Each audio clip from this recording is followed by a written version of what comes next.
Hey everyone, and welcome to The Explainer. Today we're unpacking a genuinely fascinating ancient narrative. I mean, you likely know the name Samson, right? But instead of just retelling the Sunday school version of the story, we're going to look really closely at the source material. We want to see exactly how these massive themes, incredible power, fatal human flaws, and ultimate redemption, totally collide. So, to get us started, I want you to think about this. What happens when ultimate physical strength literally meets ultimate foolishness? Because that right there is the central dramatic tension driving this whole narrative. It's a total exploration of extremes.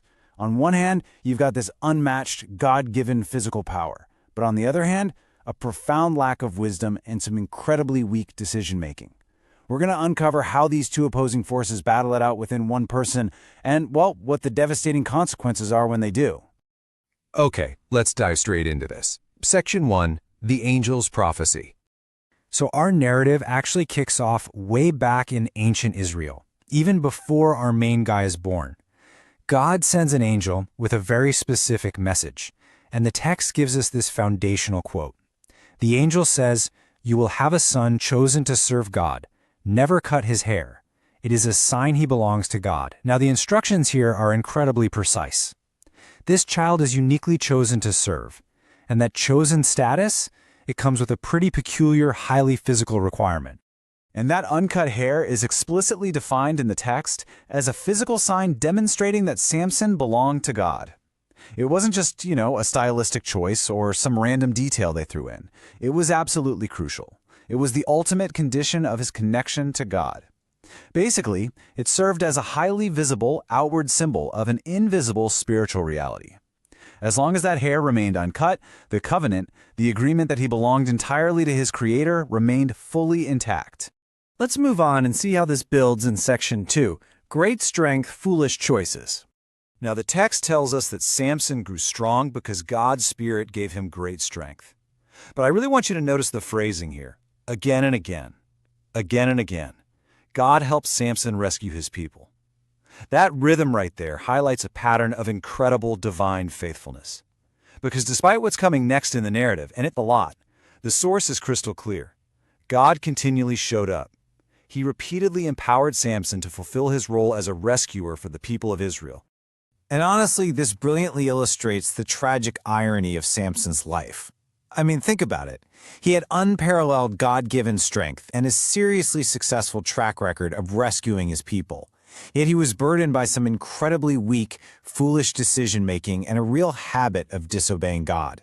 It's a powerful reminder to us that raw talent without even a shred of common sense, and let's be honest, some absolutely terrible dating choices is a highly dangerous combo.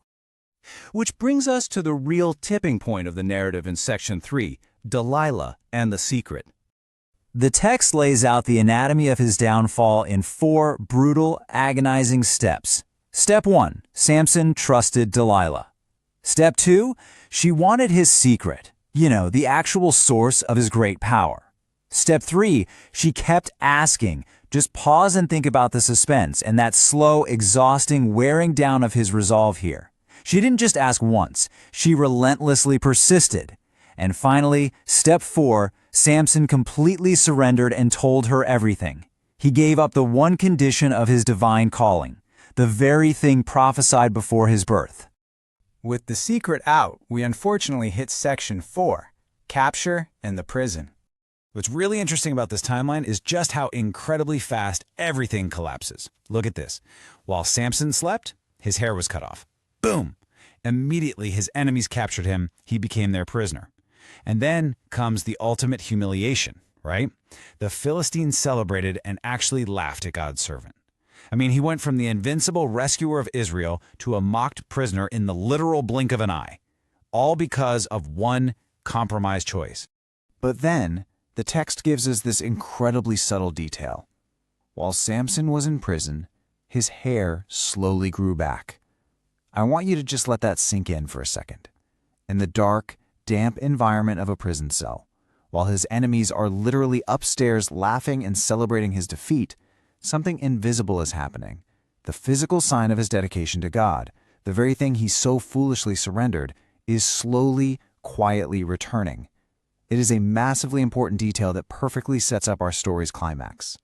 And that builds right into Section 5, One Final Prayer. The tension here reaches its absolute peak. Samson is brought out right into the middle of the mockery of his enemies, and they are completely unaware of what's been happening in the silence of that prison cell. And in the middle of all that chaos, he prays. He says, "Lord, please give me strength one more time." This represents his ultimate realization of where his power truly comes from. Actually, it was never really about the hair itself, was it? It was always about his reliance on God. This prayer is an act of total, desperate surrender. And the text tells us God answered. God answered Samson's prayer and gave him strength one last time. In a massive, explosive display of power, the great temple fell. It is an incredibly dramatic conclusion. In this final act, the ultimate rescue is actually achieved. Israel's enemies can no longer harm them. So despite all those foolish choices and massive failures, the story culminates in this thrilling moment of redemption and deliverance for God's people. So, the crucial point is, what are we meant to take away from all this? Let's look at Section 6, where true strength resides. The source text leaves us with a pretty absolute takeaway. True strength comes from God, not from physical muscle or your own natural talent, and it provides explicit moral instructions on how to actually align with that strength. Trust Him, obey Him, walk in His ways. This directly connects Samson's failures to a profound lesson the text intends for you and me. Samson's physical strength was basically useless without obedience, and his ultimate victory only came when he truly trusted. Which leaves us with this final, provocative thought.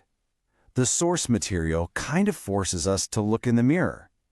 If true strength comes from God, where are you placing your ultimate trust?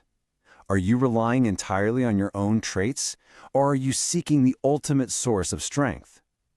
Thank you so much for joining me for this explainer.